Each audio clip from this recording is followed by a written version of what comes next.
Salut les amis et bienvenue sur votre plateforme. Les amis, 20 pays européens, 20 pays européens veulent acheter les obus d'à peu près combien?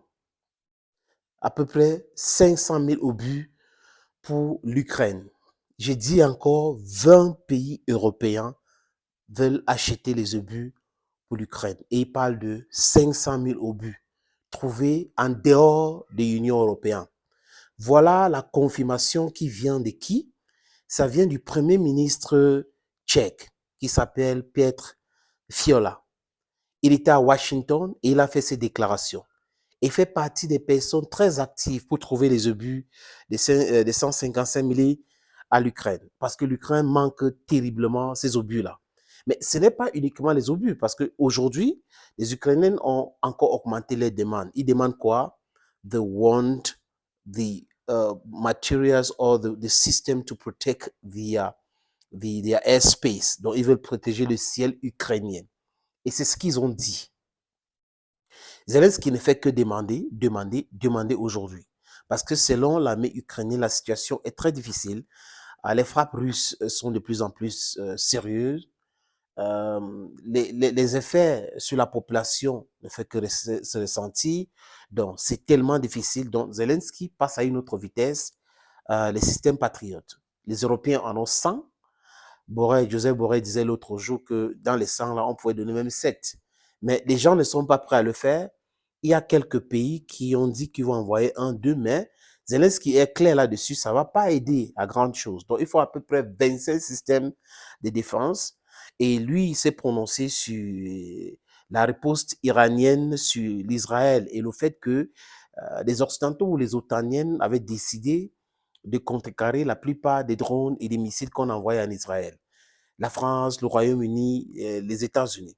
Et Zelensky dit, ce pays-là ne sont pas dans l'OTAN, mais vous avez défendu, il veut dire Israël n'est pas dans l'OTAN, mais vous avez défendu l'Israël. Pourquoi pas nous aussi? On n'est pas dans l'OTAN, mais vous pouvez nous défendre aussi. Ben, la réponse, c'est quoi, les amis? C'est que ce n'est pas la même situation. C'est ce que les Otaniens lui disent.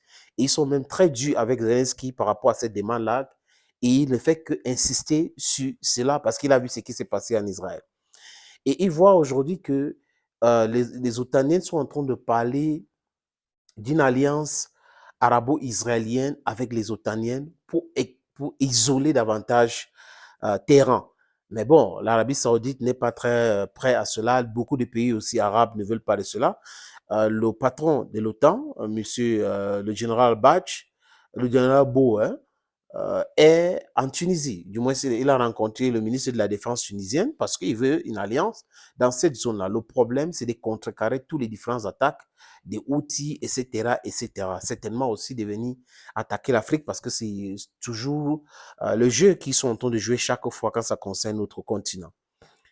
Monsieur Pietro Fiola, Premier ministre ou président tchèque, mettez ça comme vous voulez les amis, a cité le Canada, le Pays-Bas, le Royaume-Uni, la Norvège, la Finlande, la Belgique, la Slovénie, les pays baltes, du moins, voilà quelques-uns des pays, parmi les 20 pays, qui ont dit qu'ils vont mettre l'argent pour acheter ces obus. Initialement, l'Europe avait promis d'envoyer jusqu'à 1 million d'obus. Il dit 1 million d'obus en Ukraine.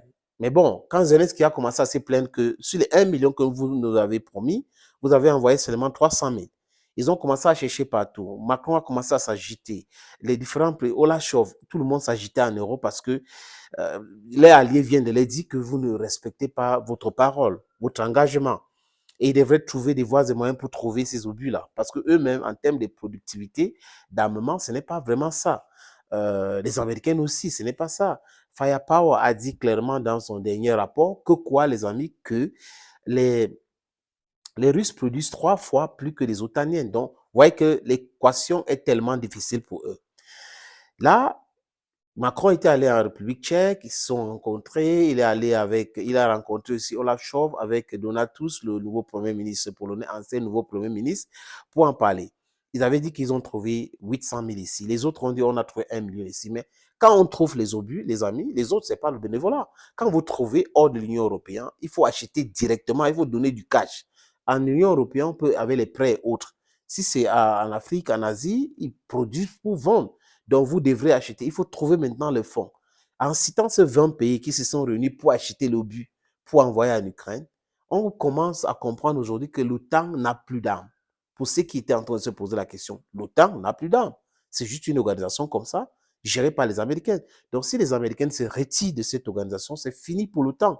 Les gens qui sont au sein de l'OTAN veulent la protection américaine. Mais est-ce que les États-Unis d'Amérique peuvent protéger le monde entier? C'est la question que je me pose. Aujourd'hui, s'il y avait des esprits faibles qui pensaient qu'on était en train de dire que l'OTAN fait la guerre avec la Russie ou contre la Russie en Ukraine, ils ont la preuve aujourd'hui avec cette information. L'OTAN n'a plus d'armes. Et les pays de l'OTAN, une vingtaine, ont décidé de se mettre ensemble pour acheter seulement 500 000 obus.